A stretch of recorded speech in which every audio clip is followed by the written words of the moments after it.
नमस्कार, मी मनोज भोयर. मॅक्स महाराष्ट्रामध्ये आपल्या सर्वांचं स्वागत आहे. विदर्भामध्ये बहुजन समाज पक्षाच्या नेत्या मायावतीचा उमेदवार कधीही निवडून आला नाही, पण मायावती यांच्या उमेदवारानं लाखाच्या वर मतं सुद्धा घेतलेली आहेत. त्यामुळे 2004 पासून जर आपण सुरुवात केली आणि 2019 पर्यंत तर मायावती यांच्या उमेदवाराच्या मताच्या टक्क्यामध्ये काही घट झालेली आहे, पण मायावतीचा करिश्मा विदर्भातला मात्र संपलेला नाही. या उलट वंचित म्हणजे पूर्वी भारिप बहुजन महासंघानं सुद्धा विदर्भामध्ये अनेक निवडणुका लढवल्या.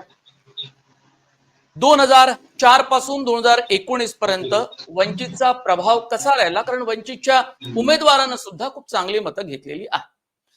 आपण दलित मुस्लिम राजकारणाचा जर अभ्यास केला, सोशल इंजिनिअरिंगचा अभ्यास केला, जे सोशल इंजिनिअरिंग प्रकाश आंबेडकर आणि मायावती यांनी सुद्धा राबवले, खास करून मायावतीने उत्तर प्रदेशमध्ये.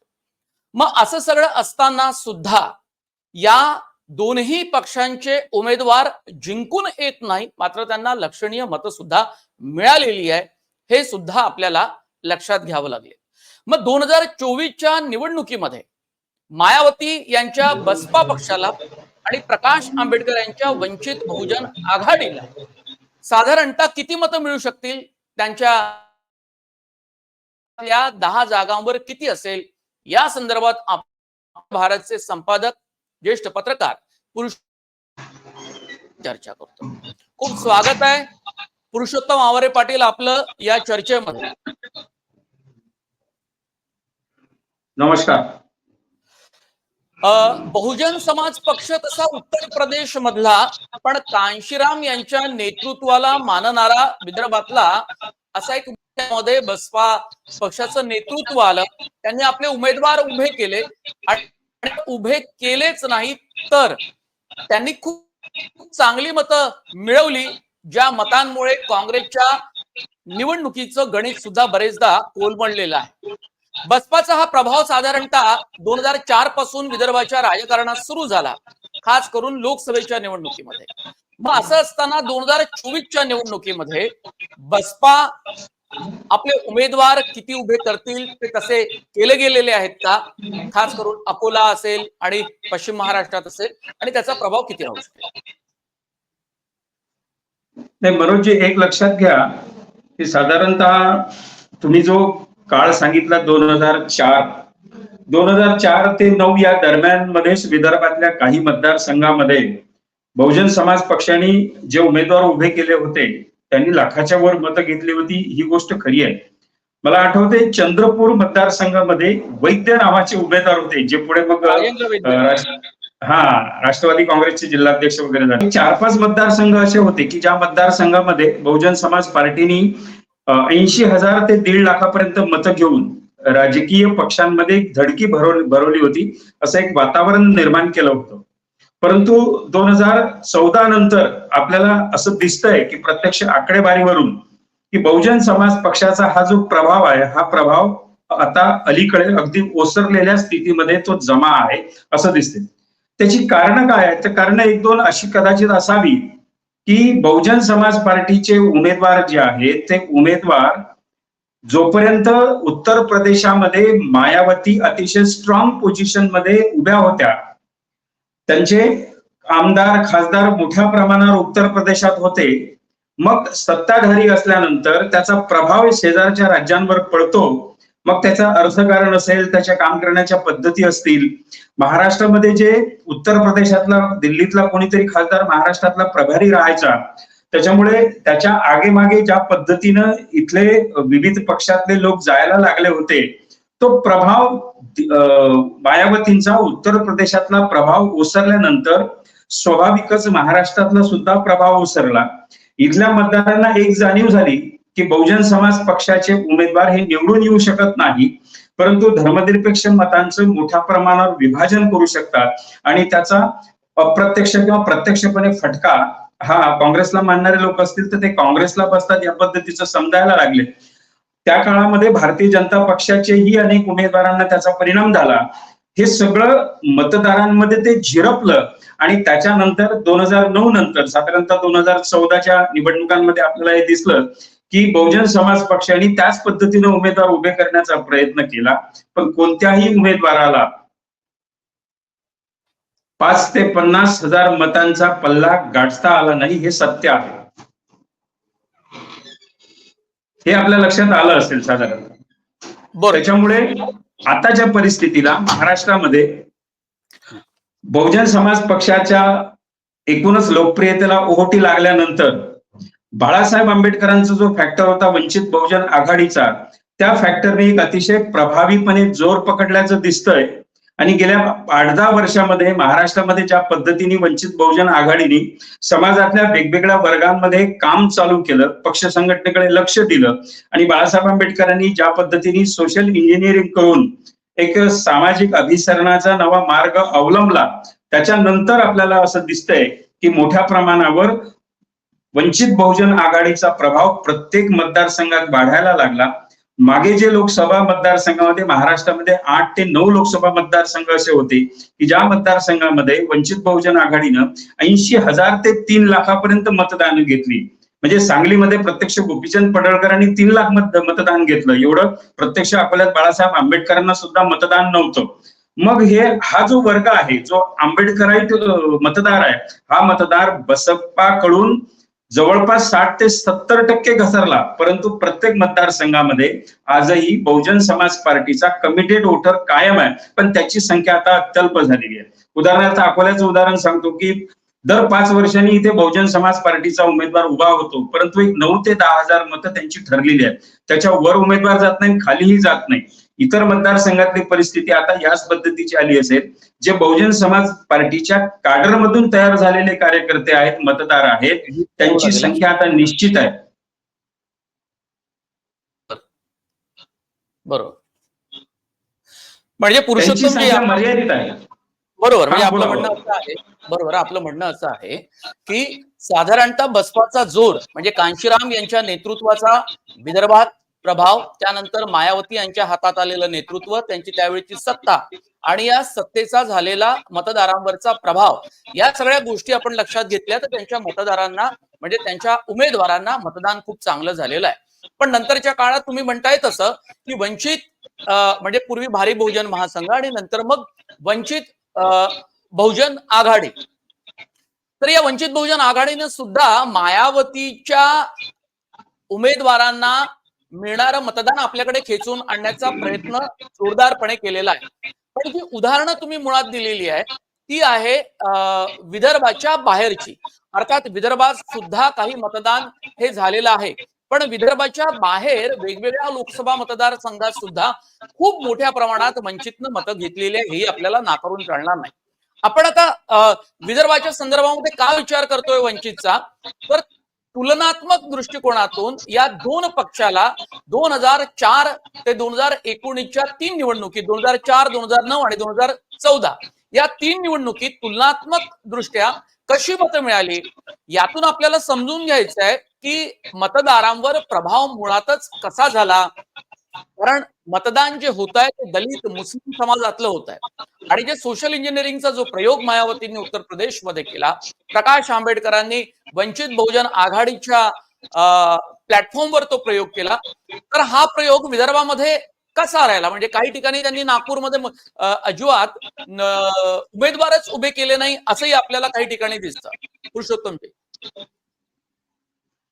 बरोबर आहे, परंतु आता त्याची प्रत्यक्ष आकडेवारी आपल्याला माझ्याकडे उपलब्ध नसल्यामुळे ते नाही सांगता येणार. परंतु तुम्ही सांगता त्या पद्धतीचे प्रयोग हे सातत्याने झालेले आहेत. राजकीय प्रयोग झाले, काही सोशल इंजिनिअरिंगचे प्रयोग झाले. महाराष्ट्रात वेगवेगळ्या मतदारसंघातही चांगली मतं मिळाली. तुम्ही जे मगाशी सांगितलं की आंबेडकराईट आणि मुस्लिम एवढेच नव्हे तर बसपाच्या कॅडरमधून जे काही इतर लोक तयार झाले आहेत, वेगवेगळ्या जाती समूहांचे, आदिवासी सुद्धा आहेत, छोट्या छोट्या जाती समूहांचे लोक आहेत, जे कॅडरमधून तयार झाले ते वेगवेगळ्या जाती धर्माचे होते. ते केवळ आंबेडकराईतच नव्हते, यांचं प्रमाण जास्त असेल. परंतु ज्या पद्धतीने उत्तर प्रदेशामध्ये या पक्षाच्या नेतृत्वाला कळा उतरती कळा लागली. मग मायावतींचं उत्तर प्रदेशात होणारं पतन असेल, त्यांच्या तब्येतीचे काही इतर प्रॉब्लेम असतील, वारसाचे काही प्रॉब्लेम असतील, पक्षाचे मोठ्या प्रमाणावर नेते जे आहेत ते बसपाला सोडून इतर पक्षामध्ये जाणे, या वेगवेगळ्या फॅक्टरचा परिणाम बसपाच्या या सगळ्या जडणघडणीवर झाला. तो महाराष्ट्रात आणि विदर्भात सुद्धा झाला. त्याच्यामुळे बसपाला मिळणाऱ्या मतं जे आहेत त्या मतांचं जे प्राबल्य आहे ते घटलं आणि इथली जी उणीव त्याची निर्माण झाली, ती उणीव विदर्भामध्ये प्रामुख्यानं, महाराष्ट्रामध्ये वंचित बहुजन आघाडीनं भरून काढण्याचा प्रयत्न या 10 वर्षामध्ये केल्याचं आपल्याला प्रत्यक्ष आकडेवारीमधून दिसून येते. अगदी बरं. मला एक सांगा आता की 2024च्या निवडणुकीमध्ये बसपाचे उमेदवार उभे झाल्याचं आपल्याला फार ठिकाणी दिसत नाही, याचं काय नेमकं कारण असू शकेल? नाही, त्याचं मला वाटते त्याचं एकमेव कारण असावं की ज्या पद्धतीने पक्ष संघटनेवर लक्ष पाहिजे, निवडणूक उत्तर प्रदेशाच्या बाहेर किती गंभीरपणे बहुजन समाज पार्टी घेते यावर ते बरंच अवलंबून असते. आताच्या परिस्थितीमध्ये महाराष्ट्रामध्ये आपणही ज्या वेगवेगळ्या बातम्या ऐकतो, वाचतो, त्याच्यावरून लक्षात असं येतं की महाराष्ट्रामध्ये अजूनही बहुजन समाज पार्टीने पक्ष निवडणुकांमध्ये उमेदवार उतरण्याच्या दृष्टीने फारशी तयारी केल्याचं दिसत नाही. विदर्भात सुद्धा काही उमेदवार केवळ निवडणुका लढवायच्या आहेत, आपलं समर्पित कार्यकर्ते आहेत, मतदार आहेत, त्यांना काहीतरी पर्याय दिला पाहिजे एवढं म्हणून निवडणुकांमध्ये ते लढलेले आहेत. नाहीतर मायावती स्ट्रॉंग असताना ज्या पद्धतीने प्रादेशिक मेळावे त्यांचे व्हायचे, विभाग स्तरावर, उदाहरणार्थ अमरावती विभागात विभागीय स्तरावरच एखादं निवडणुकीच्या आधी प्रशिक्षण शिबिर असेल, मेळावा असेल, त्यांचे महाराष्ट्राचे प्रभारी, त्यांचे दौरे असायचे, जिल्ह्यात मेळावे व्हायचे. गेल्या 2-3 महिन्यात या प्रकारचं काहीही झाल्याचं आपल्याला दिसत नाही. छोटपट काही अपवाद वगळतात. यावरून असं दिसतंय की फार मोठ्या प्रमाणावर लोकसभा निवडणुकांना सामोरे जाण्याची ज्या पद्धतीनं तयारी बसपाने करायला पाहिजे त्या पद्धतीची तयारी दिसत नाही. कदाचित त्यांना महाराष्ट्रामध्ये चेहरा सुद्धा उत्तम पद्धतीनं तसा लाभला नसेल. आर्थिक गणित आहेत, बरेच काही गोष्टी आहेत. आणि आता इथे महाराष्ट्रामध्ये राष्ट्रवादी काँग्रेस फुटून 2 राष्ट्रवादी होणे, शिवसेना फुटून 2 शिवसेना होणे, त्याच्यामुळे त्या पक्षामध्ये बऱ्याच लोकांना इतर पक्षांमधून माणसं घेण्याची संधी होती. त्याच्यामुळे बहुजन समाज पार्टीचे मतं खेचणारी माणसं जी आहेत ती या पक्षांनी आधीच ऑलरेडी ओढून घेतलेली आहे. त्याच्यामुळे फारसं तयारीनिशी ते उतरले असं कुठे दिसत नाही.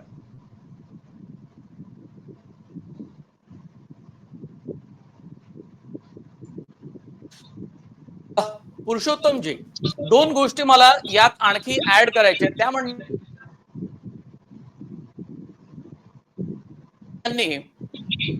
निवडणूक लढवण्याचं ठरवलं केव्हा? 16 आयोग.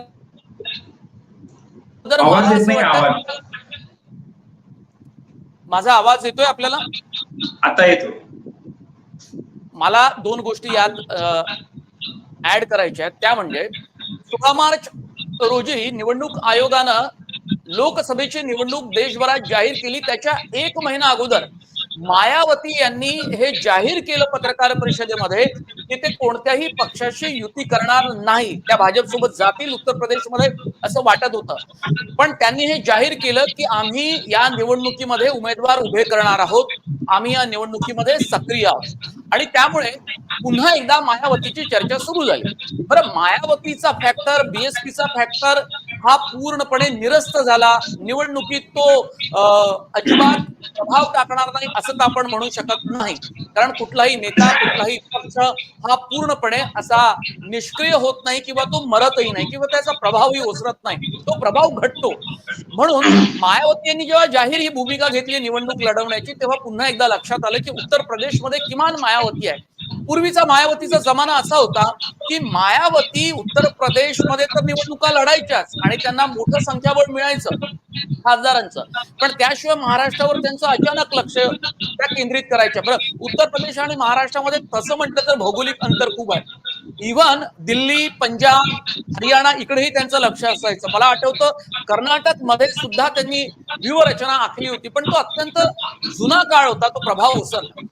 बरं, त्या काळात सुद्धा ज्यावेळी त्या निवडणुका लढायच्या, तुम्हाला लक्षात असेल की गरुड नावाचे त्यांचे बसपाचे अध्यक्ष होते इथले, तर त्या काळात सुद्धा त्या निवडणुका जाहीर करायच्या, उमेदवार उभे करायचे, पण खूप सारी ताकद बीएसपीच्या मागे त्यांनी उभी केली असं नव्हे. तर मला असं वाटतं बीएसपीचा जो काही कॅडर असेल त्यांचा, जो कांशीरामांच्या जमान्यापासून चालत आला असावा, तो एक कट्टर त्यांचा तो कॅडर वर्ग आहे, तो त्या उमेदवारासाठी काम करत असावा आणि तुम्हाला कळतही नव्हतं आणि अचानक त्या उमेदवाराला भरपूर अशी मतं मिळाली असावी. पण तुम्ही म्हणताय ते बरोबर आहे की आताच्या घडीला दोन मोठे पक्ष फुटले आहेत महाराष्ट्राचे आणि या सगळ्या राजकीय सगळ्या गदारोळामध्ये आपण आपले उमेदवार उभे करून ते किती निवडून येतील याबाबत मात्र त्यांना साशंकता असावी.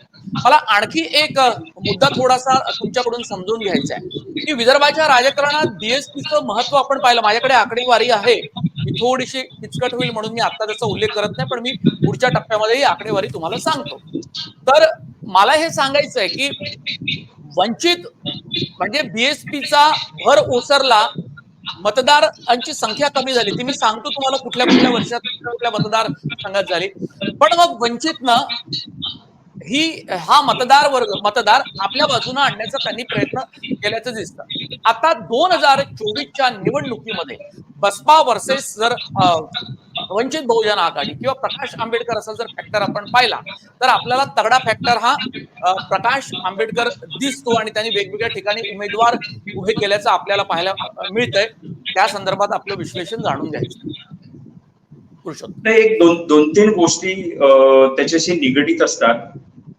साधारणतः बहुजन समाज पार्टीचा उमेदवार आणि त्यांना मिळणारी मतं हा एक भूतकाळ झाला. भविष्यामध्ये आणि वर्तमान काळामध्ये सुद्धा कांशीरामजींच्या विचारसरणीला मानणारे जे प्रमुख लोक होते त्या लोकांनी सुद्धा स्वतंत्र राजकीय पक्षाची निर्मिती केल्याचं आपल्याला गेल्या 8-10 वर्षाच्या काळामध्ये दिसते. त्याच्यात प्रामुख्यानं वामन मेश्राम हे नाव आहे का? पुरुषोत्तम आवारे, वामन मेश्रामांचं नाव घ्यावं लागेल. त्यांनी बहुजन मुक्ती पार्टी काढली. मुळात वामन मेश्राम हे बामसेप आणि कांशीरामांच्या विचारसरणीनं प्रभावित झालेलं व्यक्तिमत्वच आहे. त्याच्यामुळे त्या बामसेप मध्ये सुद्धा जेव्हा 4 तुकडे झाले वेगवेगळे, म्हणजे झल्लीचा वेगळा, सिंगचा वेगळा, वामन मेश्रामांचा वेगळा, या सगळ्यांनी 2-3 राजकीय पक्ष काढले. त्याच्यामुळे त्या कॅडरचं सुद्धा या निमित्ताने विभाजन झालं. हा एक फॅक्टर महत्वाचा बहुजन समाज पार्टीचं मतैक्य आणि मतदार त्यांचे ओसरण्याचा हे कारण आहेच. दुसरी गोष्ट, महाराष्ट्रामध्ये या दरम्यान त्यांची उणीव भरण्याचा प्रयत्न जो जाणीवपूर्वक वंचित बहुजन आघाडीनं ऍडव्होकेट प्रकाश आंबेडकरांनी जो प्रयत्न केला, त्या 2 नेतृत्वामध्ये फरक असा आहे की उत्तर प्रदेशामध्ये बसून मायावती कुणीतरी महाराष्ट्राचा प्रभारी पाठवून ह्या गोष्टी त्याच्या मार्फत करून घ्यायच्या, परंतु मतदार, कार्यकर्ते, पदाधिकारी यांच्यामध्ये नेता आणि पदाधिकारी यांच्यामधलं डायरेक्ट जे नातं असतं, थेट इथले स्टेटचे पदाधिकारी सुद्धा मायावतीला भेटू शकत नव्हते. प्रदेशाध्यक्ष जे गरुड होते त्यांच्या मुलाखतीत त्यांनी सांगितलं की मायावतीच्या भेटीसाठी आम्हाला किती द्राविडी प्राणायाम करावा लागत होता. इथे उलट वंचित बहुजन आघाडीनं जेव्हा आपले पाय महाराष्ट्रामध्ये पसरवण्यास सुरुवात केली तेव्हा यांचं नेतृत्व जे आहे ऍडव्होकेट प्रकाश आंबेडकर, जे डॉक्टर बाबासाहेब आंबेडकरांचे नातू आहेत, त्यांच्याशी थेट तालुक्याच्या पदाधिकाऱ्याला सुद्धा, विधानसभेच्या इच्छुक उमेदवाराला सुद्धा त्याची भेट व्हायची, अर्धा-पाऊण तास तो चर्चा त्याच्याशी करू शकत होता. याच्यामुळे, या थेट संवादामुळे वंचित बहुजन आघाडीविषयी लोकांचं आकर्षण वाढलं. बाबासाहेब आंबेडकरांचं प्रत्यक्ष रक्त असल्यामुळे, ते नातू थेट त्यांच्या असल्यामुळे त्या घराण्याविषयी असणारी, आंबेडकरी समूहामध्ये असणारी आपण त्याला श्रद्धा म्हणून, कारण की आजही वंचित बहुजन आघाडीमध्ये प्रकाश आंबेडकरांना श्रद्धेय बाळासाहेब आंबेडकर म्हणून असं म्हटलं जातं. थेट प्रकाश आंबेडकर कुणी नाव घेत नाही. तर त्याच्या मागे ही राजकीय श्रद्धा आहेच. अशा इतक्या मोठ्या माणसाला आपल्याला थेट भेटता येतं, राजकीय चर्चा करता येतात.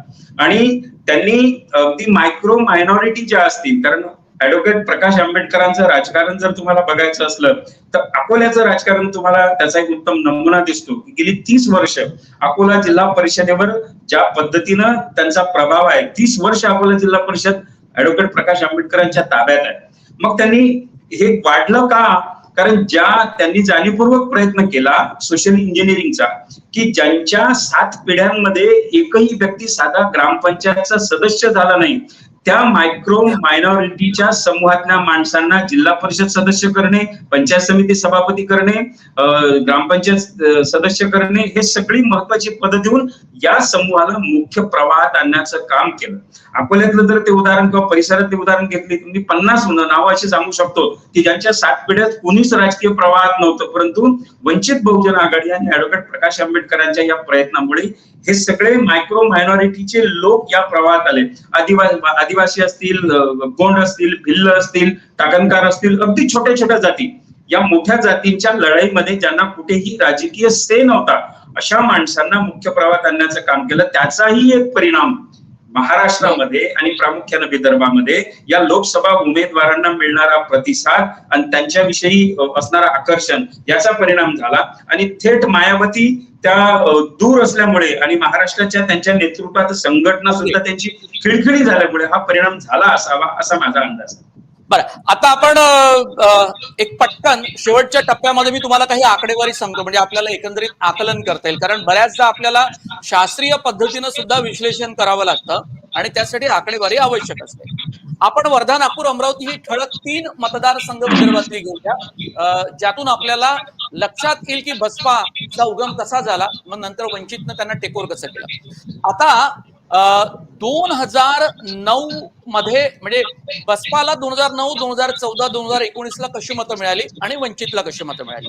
2009 ला म्हणजे 2004 ला तर आणखी मतं मिळाली, पण आता मी सध्या या 3 निवडणुका घेतोय. 2009 ला 1,31,643 म्हणजे 17.11% मतं ही मायावतीच्या बहुजन समाज पक्षाला मिळालेली आहे. मग त्यावेळी 2009 ला वंचित अस्तित्वात नव्हता, पण भारिप बहुजन महासंघाचा एकही उमेदवार उभा झालेला नाही वर्ध्याला.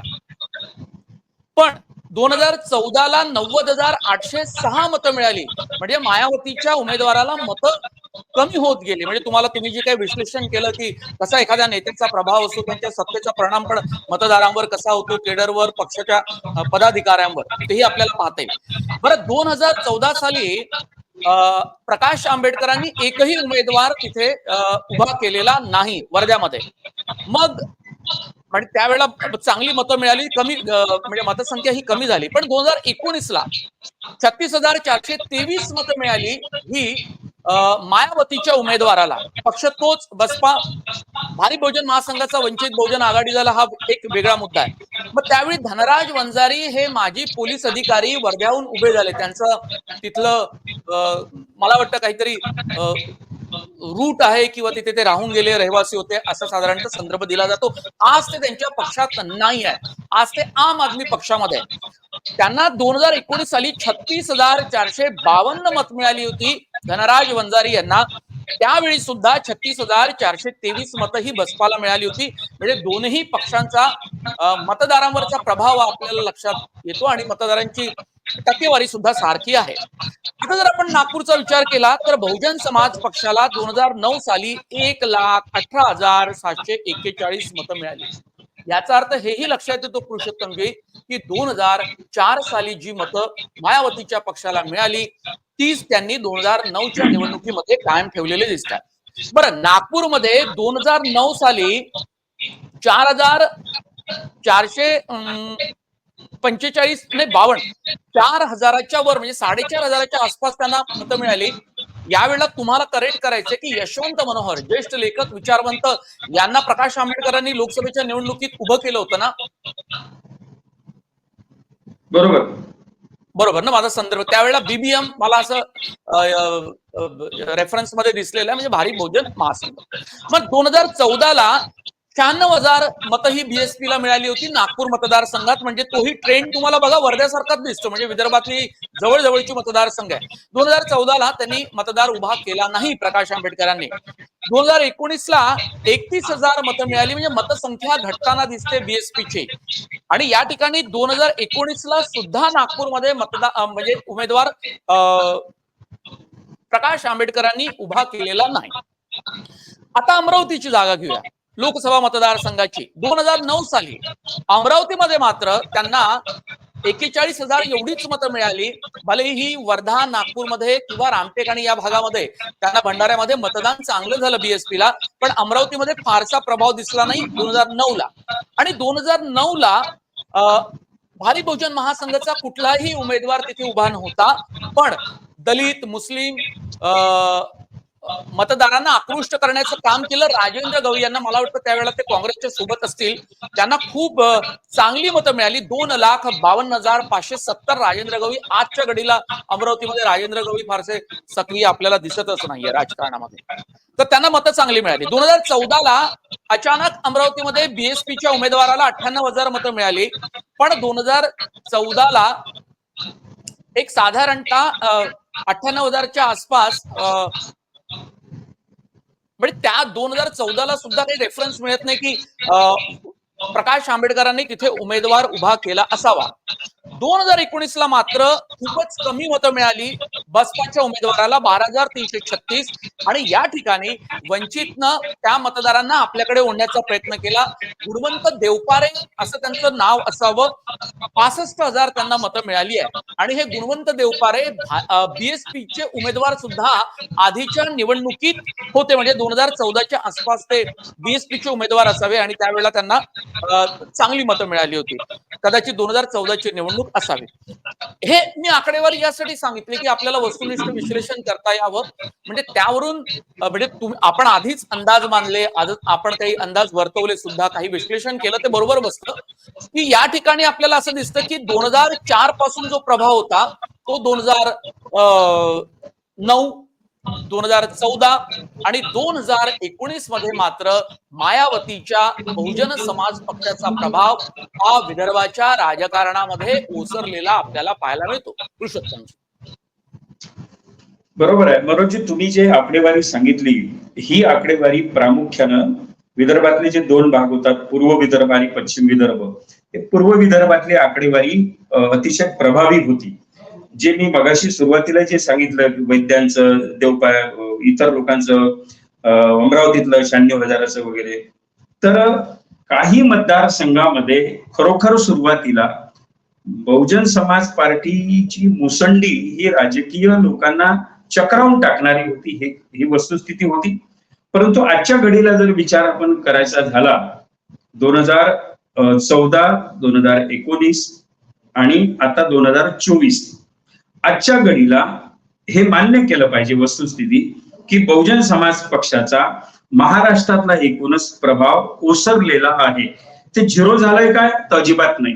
कारण की जे कार्यकर्ते कॅडरमधून घडतात, विचारांशी बांधिलकी ठेवून असतात, ते कधीही झिरो लेवलवर येत नाही.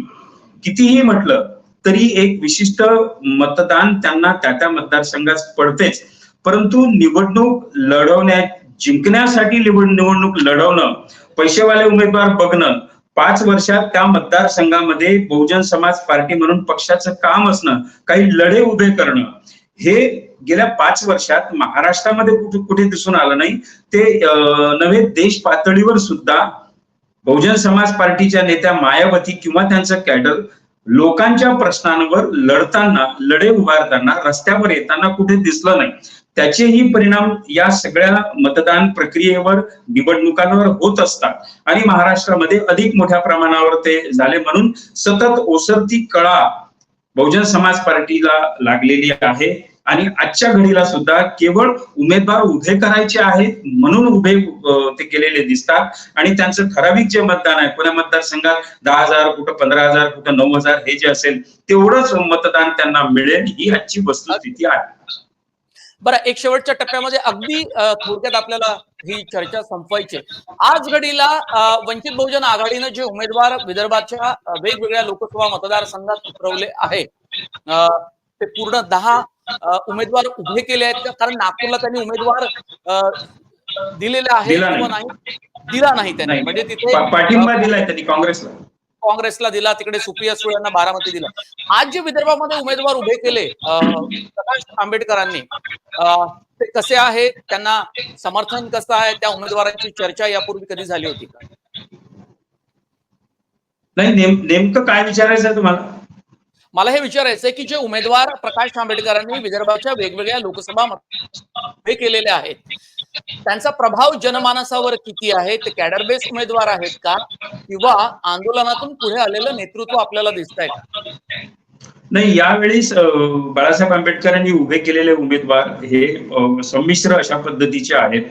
काही चळवळीतून आलेले वगैरे. तर पुण्याचं उदाहरण आहे वसंत मोरेंचं. अनेक जे आहे की जे ऐन वेळेवर राजकीय तडजोडी करण्यासारखे त्यांनी उमेदवार उभे केलेले आहेत. यावेळी धर्मनिरपेक्ष मतांचं विभाजन होऊ नये या पद्धतीची लोकांची, अगदी आंबेडकरी समूहाच्या लोकांची सुद्धा मानसिकता झाली होती. पण शेवटपर्यंत आंबेडकर महाविकास आघाडी सहभागी होतील असं वाटलं असताना ते सहभागी झाले नाहीत. शेवटी अकोल्यात सुद्धा काँग्रेसला उमेदवार उतरावा लागला. त्याच्यामुळे मागच्या वेळी 2019ला ज्या पद्धतीने 80,000 ते 3 लाखापर्यंत वंचित बहुजन आघाडीच्या उमेदवारांना जी मतं होती, ती मतं का होती त्याची 2 कारण आहेत. एक तर MIM फॅक्टर त्यांच्या सोबत होता. निवडणुका झाल्यानंतर असं लक्षात आलं की MIM सोबत असल्यामुळे 6% मतदान लोकसभा मतदारसंघामध्ये वंचित बहुजन आघाडीला झालं. विधानसभेमध्ये लगेच त्यांची आघाडी तुटली तर 4.25% वंचित बहुजन आघाडी आलेली होती. आणि आता एक राजकीय निरीक्षक, अभ्यासक म्हणून आता मलाही असं वाटते की लोकांना त्यांचा हा निर्णय आवडलेला नाही. भलेही ते त्या पद्धतीने स्वतःचं अस्तित्व, आत्मसन्मान वगैरे काही सांगत असले तरी 4.25% जे विधानसभेत मतदान होतं ते आता 2-2.5% येण्याची शक्यता आहे. एखाद दुसरा अपवाद उमेदवार वगळता तो कदाचित 1-1.5 लाखावर जाईल, परंतु त्याच्या आतच अगदी 50,000पर्यंत, म्हणजे मागच्या तुलनेत 50% पर्यंत ते मतदान खाली येईल. कारण त्यांचा निर्णय आणि गेल्या 10 वर्षात मोदींच्या विरोधात आणि या सरकारच्या विरोधात असणारा रोष आणि प्रामुख्यानं त्यांना मानणारा वर्ग जो आहे तो आंबेडकरांचा संविधान प्रेमी आहे. संविधान बदलण्याच्या सगळ्या हेगडेकृत सगळ्या असणाऱ्या वल्गना, संविधानाला निर्माण झालेला धोका, स्वतः आंबेडकरांनीही जाहीर सभांमध्ये संघावर आणि एकूणच या परिस्थितीवर केलेले प्रहार, हे सगळे पाहता एका टिपेला मोदींचा विरोध आणि संघाचा विरोध पोहोचलेला असताना एकदम बॅकफुटवर आंबेडकर येणं आणि तिसरी आघाडी निर्माण करून निवडणुका लढणं, याचा अर्थ कुठेतरी भारतीय जनता पक्षाला मदत होण्यासारखं लोकांना सध्या वाटत आहे. त्याच्यामुळे ते यांचा फॅक्टर फार काही प्रभावी राहील असं मला वाटत नाही. खूप धन्यवाद पुरुषोत्तम आवरे पाटील, आपण या चर्चेत सहभाग घेतला. मॅक्स महाराष्ट्राच्या अजिंक्य भारतचे संपादक आणि ज्येष्ठ पत्रकार पुरुषोत्तम आवरे पाटील यांनी विदर्भात बसपा आणि वंचितचा या दोन्ही पक्षांपैकी कुणाचा जोर राहील या संदर्भात अत्यंत विस्तारानं आपली परखड मतं मांडलेली आहे. खूप धन्यवाद. पुन्हा एकदा ही चर्चा आपल्याला कशी वाटली ती कमेंट बॉक्स मध्ये जरूर कळवा. आणि जर तुम्ही आमचं max Maharashtra digital news channel जर सबस्क्राईब केलं नसेल तर ते जरूर करा. खूप खूप धन्यवाद.